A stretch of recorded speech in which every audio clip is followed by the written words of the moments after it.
शंकर सुगमानंदना सिद्धि विनायक श्री गजानना।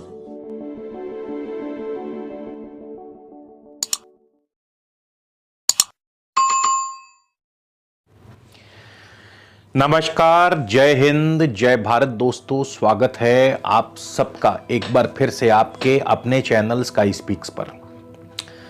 तो सबसे पहले आप सभी दोस्तों को, आप सभी मित्रों को आगामी अप्रैल के महीने में आने वाले नव संवत्सर की ढेर सारी शुभकामनाएं, ढेर सारी बधाइयां।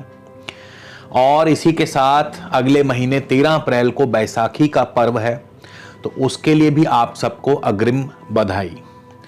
दोस्तों, आज हम बात करेंगे सिंह राशि के बारे में कि आगामी अप्रैल का महीना सिंह राशि के लिए कैसा रहेगा। आपकी सेहत, आपका स्वास्थ्य, नौकरी, कारोबार और क्या उपाय किया जाना चाहिए जिससे कि आपको शुभ फल प्राप्त हो। इसके अलावा यदि आप मुझसे किसी भी प्रकार का निजी ज्योतिषीय परामर्श लेना चाहते हैं तो स्क्रीन पर मेरा व्हाट्सएप नंबर दिया है। आपसे निवेदन है, आप इस नंबर पर व्हाट्सएप के माध्यम से मुझे कंसल्टेशन या फिर परामर्श टाइप करके मैसेज कर दीजिए। इसके आगे की पूरी जानकारी आपको उत्तर में मिल जाएगी। उसके पश्चात आप चाहें तो अपना अपॉइंटमेंट बुक करवा सकते हैं। इसके अलावा दोस्तों, हमारी वेबसाइट है www.skyspeaks.in। आप हमारी वेबसाइट के माध्यम से भी अपॉइंटमेंट बुक करवा सकते हैं। आगे बढ़ने से पहले एक बात स्पष्ट कर दूं, ये जो आज का राशि फल है, गोचर फल है, ये पूरी तरह सिंह राशि पर आधारित है। यानी जिनकी भी सिंह राशि है, यानी चंद्रमा जिनकी सिंह राशि में है, तो ये गोचर फल उनके लिए है। लगन से अगले वीडियोस में जो लगन से फल होगा वो अलग से बताया जाएगा, तो आपको कोई कंफ्यूजन ना हो, इसके लिए राशि और लगन के वीडियोस को कोशिश करेंगे अलग अलग बताने की। तो आज का ये गोचर फल राशि पर आधारित है। तो सबसे पहले सेहत और स्वास्थ्य की बात कर लें। आपके राशि स्वामी सूर्य चल रहे हैं अष्टम भाव में। अष्टम भाव में सूर्य कभी भी शुभ फल प्रदान नहीं करते हैं और इस समय 7 अप्रैल से मंगल की भी दृष्टि रहेगी सिंह राशि के ऊपर। 14 अप्रैल को सूर्य भले ही उच्च के हो जाएंगे नवम भाव में, लेकिन सूर्य नवम भाव में चंद्र राशि से नवम भाव में गोचर फल अशुभ रहते हैं और यहां पे ग्रहण योग भी बन रहा है, क्योंकि 12 अप्रैल को राहु भी यहां पर आ जाएंगे। ग्रहण योग और काल सर्प दोष दोनों बन जाएंगे। तो इस महीने सेहत और स्वास्थ्य का आपको ध्यान रखना ही होगा, क्योंकि सूर्य की जो पोजीशन है वो सेहत के लिए नुकसानदायक है। स्वास्थ्य हानि, धन हानि, रोग, चोट, दुर्घटना, सर्जरी, इन सब की संभावना बनती है। इसके अलावा राजदंड, जुर्माना, सरकारी अफसर से झगड़ा विवाद या सरकार से किसी प्रकार का जुर्माना आदि भी आप पर लग सकता है। तो इन बातों का आपको ध्यान रखना होगा। कारोबार की बात करें, राहु आपके दशम भाव में है। कारोबार के लिए राहु मेहनत से सफलता दिलवाते हैं, मेहनत से सफलता मिलती है। हालांकि राहु दशम भाव में कारोबार की तरक्की, नौकरी में प्रमोशन भी दिलवाते हैं, लेकिन राहु अभी केवल 12 अप्रैल तक रहेंगे। और कारोबार के, व्यापार के कारक बुध जो हैं वो अष्टम भाव में हैं। हालांकि बुध अष्टम भाव में शुभ फल प्रदान करते हैं, किंतु बुध नीच के हैं, तो चाह कर के भी अपना पूर्ण फल नहीं दे पाएंगे। ऐसे में कारोबार जो है सामान्य रहेगा या धीमा रहेगा। इसके पश्चात बुध 8 अप्रैल को नवम भाव में, यहां भी नवम भाव में बुध गोचरवश शुभ फल नहीं देते हैं। 24 अप्रैल को बुध जब दशम भाव में आएंगे तब कारोबार में वृद्धि होगी, यानी 24 अप्रैल के बाद से कारोबार जो है रफ्तार पकड़ेगा और कारोबार में वृद्धि होगी, धन लाभ होगा, कार्यों में आपको सफलता मिलने लगेगी। तो शुरुआत के जो कुछ दिन है 12 अप्रैल तक राहु की वजह से और उसके पश्चात 24 अप्रैल के बाद से बुध की वजह से आपको कारोबार ठीक ठाक रहेगा।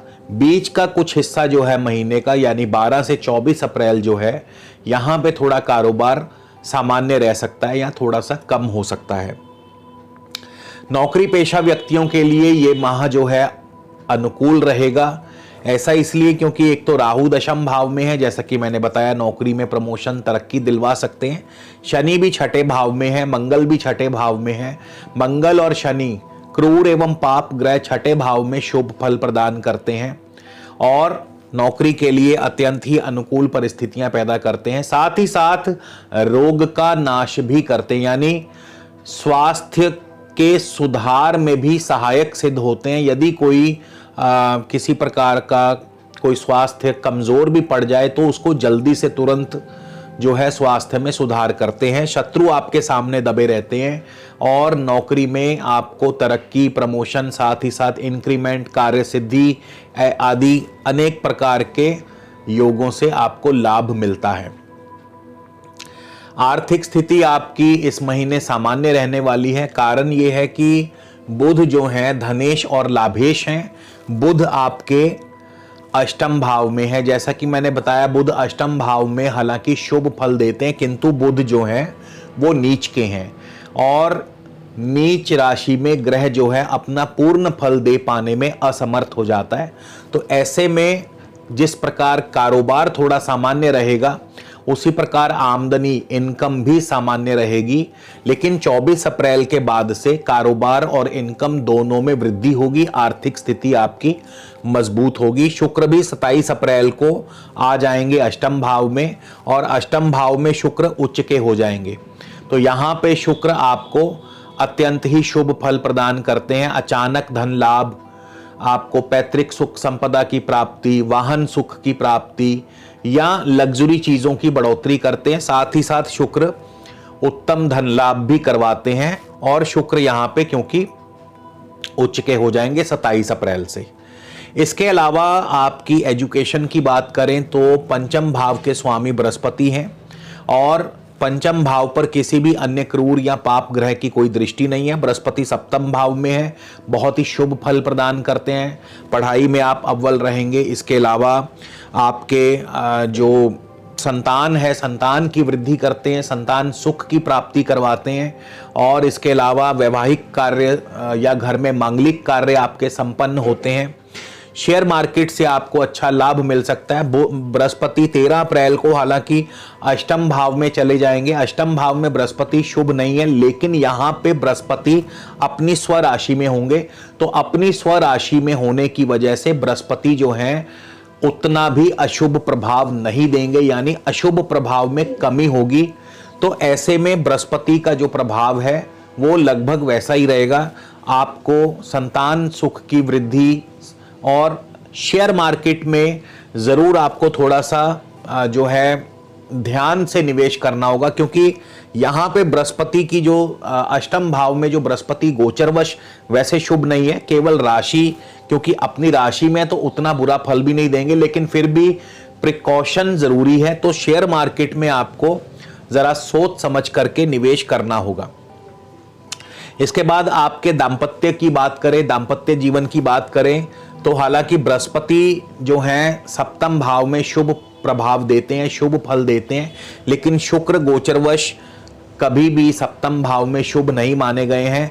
तो जो आपका दाम्पत्य, और 7 अप्रैल को मंगल भी आ जाएंगे सप्तम भाव में, तो दाम्पत्य जीवन जो है थोड़ा सा खट्टा मीठा रहेगा, नोक झोंक भी चलती रहेगी, आपस में तालमेल भी रहेगा। बृहस्पति की वजह से शुभ फल भी होंगे, मंगल शुक्र की वजह से आपस में तनाव भी रहेगा और इसके अलावा तनाव की जो मुख्य वजह होगी वो बाहरी संबंधों की वजह से होगी। तो ऐसे में अपने नैतिक चाल चलन पर आपको काबू रखना होगा, अन्यथा आपके लिए मुसीबतें बढ़ सकती हैं। अब हम बात करते हैं इस महीने भाग्य आपके लिए कैसा रहेगा और कौन कौन से योग जो हैं इस महीने आपके लिए बनने वाले हैं।